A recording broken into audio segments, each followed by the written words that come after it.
Hello guys! Hello! This is for Pisces. Welcome dito Pisces sa aking channel, Kapalaran 888. Welcome! Alamin natin Pisces ang first 2 weeks of March 2026 para sa inyong lahat. Ano ba ang message? Ano ba ang vibration, energy para sa lahat ng Pisces for this 2 weeks? Okay, so titingnan natin. Ano ba ang gustong ipahiwatig sa iyo ng baraha? Ano bang gustong ipaalam?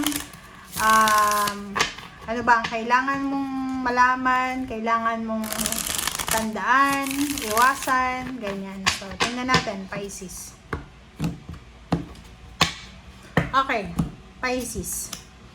First card natin, Pisces, is Eight of Swords. Okay, Eight of Swords, and then Six of Wands. So, sa dalawang linggong ito, Pisces, this is from March 1 hanggang 15. Sinasabi ng baraha sa'yo na siguro marami kang pinagdaanan. Marami kang pinagdaanan ng mga problemas, like you were stagnant. Like for example, naging stagnant ka.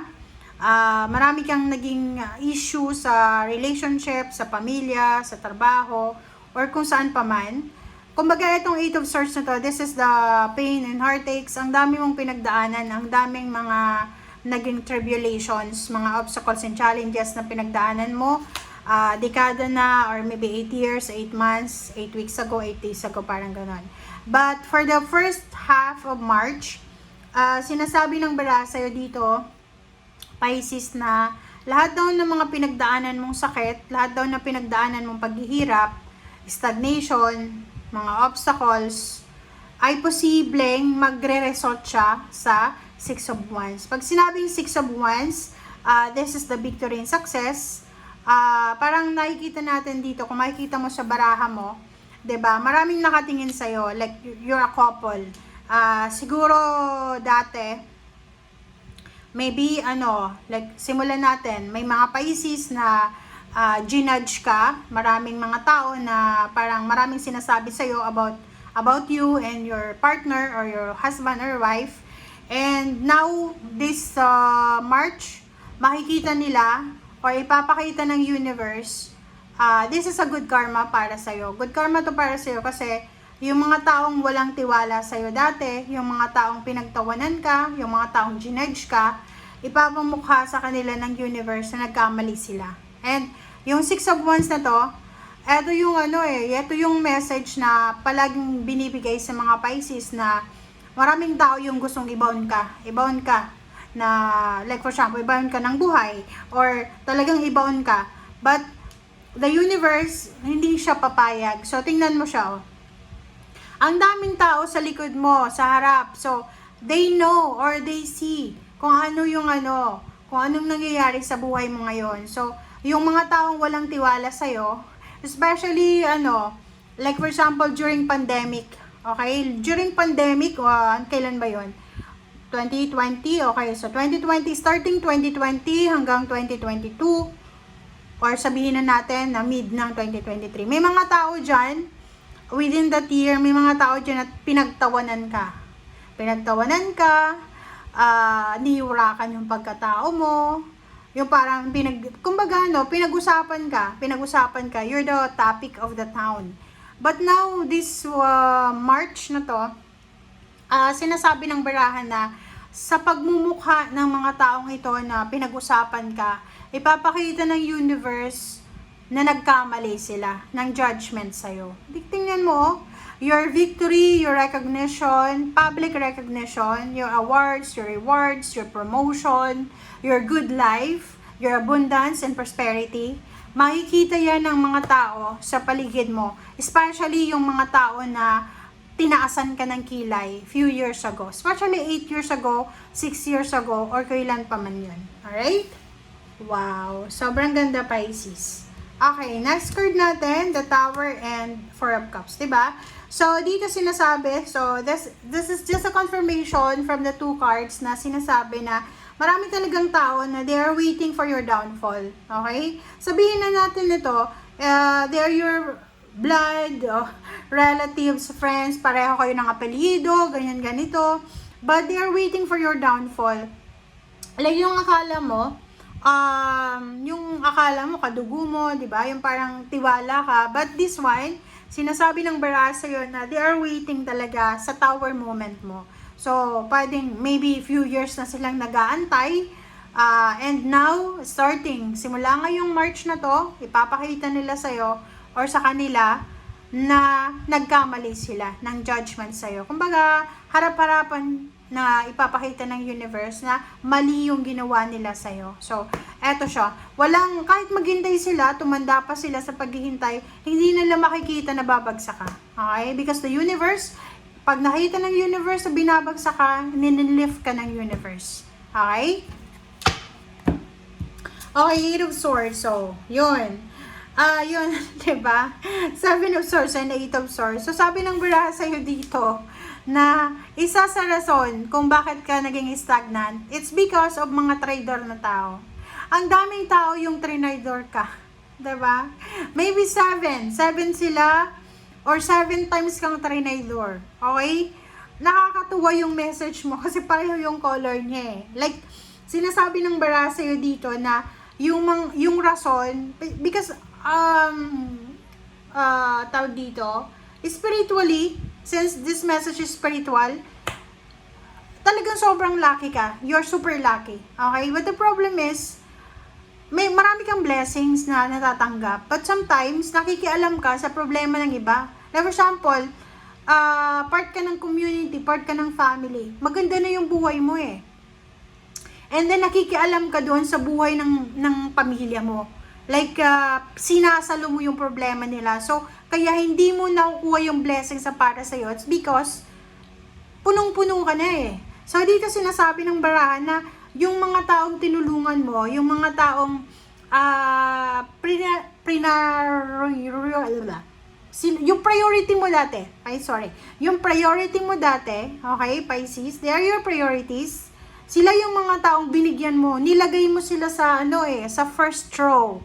Like for example, binilhan mo sila ng ticket sa movie, nasa front row sila. Sila yung taong binigyan mo ng focus, and after na nangyari na binigay mo sa kanila yung lahat, trinidor ka nila. Sila yung ginudge ka.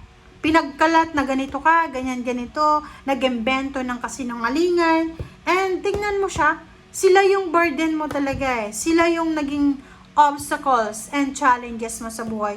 Kasi normally, wala kang challenges eh. Okay? Kasi you're gifted eh. 'Di ba? You're anointed, you are gifted. So, talagang mayroon kang mayroon kang team of angels and guides na lumalaban para sa'yo. So, kung para lang sa'yo, wala kang problema. But the problem is, ang problema dito, ibang tao. Okay? Na pumapasok sa buhay mo. And, tingnan mo dito, sinasabi ng barahan na makakaalis ka na. And once na nakaalis ka na dyan sa connection na yan, i-disconnect mo na talaga. Maglagay ka na talaga ng boundaries eh. 'Di ba? Sabihin mo na, okay, kadugo mo siya, kaapelido mo siya. But it doesn't mean na kaapelido mo, apelido, kadugo ba talaga yung turing niya sa'yo eh. 'Di ba? Kasi common yan eh. Common yan especially sa mga empath, sa ginagawa yan sa mga Pisces and Scorpio. Okay, and Libra. Yan yung mga 3 zodiac signs. And especially Sagittarius. Sagittarius, Pisces, Libra, sila yung mga tao na palaging binabackstab ng mga taong natulungan nila. So, eto, sa'yo, sinasabi ng baraha, don't worry. Don't worry kasi yung mga taong yan na gumawa ng hindi maganda laban sa'yo, especially wala ka naman nakasalanan sa kanila, natulungan mo sila, but yung binalik nila sa'yo is kasamaan, babalik at babalik yung karma sa kanila. So, yun yung sinasabi ng baraha. And, good thing, good karma yung papasok sa'yo. Okay, 6 of Wands, diba?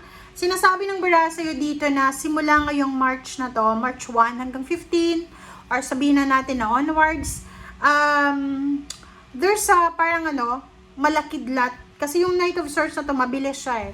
Napakabilis na tagumpay. Yung iba sa inyo pwedeng manalo sa mga sweepstakes, sa mga loto, ganyan, sa mga palahok, timpalak, mga mga games lang na bigla kang mananalo. So, sinasabi ng bara sa'yo dito na you're super lucky. You're lucky. You are parang ano, the miracles is around you. Miracle is around you. Para bigyan ka talaga ng Six of Wands or the victory and success. And yung Knight of Swords natin dito, sinasabi ng bara sa'yo dito na mabilis siya. Mabilis. Sobrang bilis na pagbabago siya. So, congratulations sa inyo. Kasi ito para siyang ano pagkagising mo sa umaga, may pera na. Pagkagising mo sa umaga, may job offer na. Pagkagising mo sa umaga, may kontrata na kailangan mong permahan. And hindi lang para sa iyo kasi like for example, sa husband mo, sa boyfriend mo, girlfriend mo, possible na mangyari ito na blessings na napakabilis. Okay, the Tower. Yun. Maganda yung ano mo maganda yung ginawa mo, Pisces, for the past maybe 10 years or 11 years or pwedeng ilang dekada na. Siguro ayun, marami kang pinagdaanan, ginudge ka, binagsak ka, parang ganun, or they're planning na ganunin ka. But ang ginawa mo, instead na maging bitter, nagtiwala ka sa Panginoon, mas naging matatag yung trust mo and faith sa Panginoon. Kaya ngayon, binibless ka. So, dito sinasabi ng bara, good job. Good job daw sa pakikinig sa iyong intuition. Good job. And ipagpatuloy mo daw yon. And temperance. Diba? Sabi ng bara sa iyo dito na kailangan mo daw sa linggong ito na maging mapasensya. And happy birthday sa mga Pisces na magba-birthday sa March 1 hanggang 15. Be patient, guys, if you are waiting. Like, if you're waiting for a result, darating siya. Mabilis yung result na darating. So, you need to be patient. Alright? So, yun. Last messages tayo, Pisces. This messages is from your spiritual animal. So, spiritual helpers din to, guys. Okay? Okay. Okay, first card natin is Canary Spirit, number 12, 35, Koala Spirit. Tingnan mo. Pisces. Sing your own song. Ano yung ibig sabihin yan? Yun yung first message sa'yo ng spiritual. Okay, so, ibig sabihin, ulitin lang natin yung problema ng pamilya mo, hindi mo problema yon. Sing your own song. At tupagin mo kung ano yung buhay mo. Okay? Kasi normally yung mga Pisces, they are empath. Pag empath ka, lahat ng problema, kahit kaibigan mo, ikaw yung nasasaktan Okay lang, masaktan ka sa problema nila, but you need to sing your own song. Pakialaman mo lang daw kung ano yung problema mo. Enjoy mo yung buhay mo kasi natatrap yung blessings mo because of pakikialam mo sa problema ng iba. Okay? Gusto mong tumulong but hindi yon yung tamang solution dyan. Koala Spirit has a plan. So, yung mga spiritual guides and helpers mo, they have a plan for you. So, from time to time, yon talagang nasa tama kang direksyon, makinig ka sa sinasabi nila through panaginip, mga synchronicities, kanyan. Next is number 16, number 6, Swan Spirit. Time for a deep dive. Wow! Pisces, ano na ba? And number 44, Panther Spirit, reclaim your power. Diba? Sabi sa'yo dito, Pisces oras na. Simula ngayong Marso, this is the year of the horse. Okay? Fire horse. Oras na daw para mag-deep dive ka na. Okay? Deeping na tayo. So, ibig sabihin, gawin mo na yung mga naantala mong project, yung mga plano mo dati, because inuna mo yung kapamilya mo, inuna mo yung kaibigan mo, inuna mo yung problema ng kapitbahay mo. So, now is the time for yourself now. Okay? Reclaim your own power. Okay? Yan yung message ng spiritual mo So, parang sinasabi sa'yo na ibalik mo na yung dating ikaw. Balikan mo yung dating pangarap mo. Balikan mo yung dating purpose mo. Ang dami mong ang daming parang nasayang na oras siguro, nasayang na energy. So, this year, this is the opportunity para ibigay mo naman sa sarili mo. Okay? Reclaim your power and gawin mo lahat ng kung anong gusto mo. Okay? Thank you guys. Bye!